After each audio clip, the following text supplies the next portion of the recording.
பாக்கியமாக கிடைக்கும். இப்போ தந்தையார் வந்து பார்த்து பூர்வீக முன்னோர்கள் வந்து கும்பிடவே முடியல, நாங்களாம் வந்து பாதி விட்டுட்டோம். முன்னோர்கள் வந்து பார்த்தீங்கன்னாக்கா நான் கும்பிடுறதுக்கு உண்டான ஒரு வாய்ப்பு எங்களுக்கு ஏற்பட்டு கொடுக்க மாட்டேங்குது. கடங்களாக இருக்குது, சாப்பிட்றதுலாம் இருக்குது, முறையாக எங்களுக்கு கழிச்சா பரவாயில்ல. குடும்பத்துக்கெல்லாம் மிதனராசி குடும்பத்துலாம் வந்து இந்த காலகட்டங்கள்லாம் நல்ல ஒரு வாய்ப்பு இருக்குது. கூடாதவங்க கூடுவாங்க, ஒன்று கூடி வருவாங்க. ஒன்று கூடி வந்து சாப்பிட மூலம் விமோசனம் ஆகிற அளவுக்கு பார்த்தீங்கன்னாக்கா மிதனராசிக்காரர்களுக்கு இந்த காலகட்டங்களில் நடக்கூடிய சூழ்நிலை கொடுப்பாங்க. ஓகேங்களா?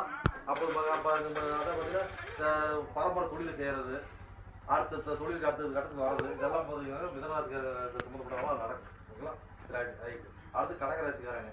அடுத்து கடகராசிக்காரங்களுக்கு பார்த்தீங்கன்னா எத்தனை கோடி வருவார்? அவர் வந்து பார்த்தீங்கன்னாக்கா 7 கோடி 8 கோடியவர்.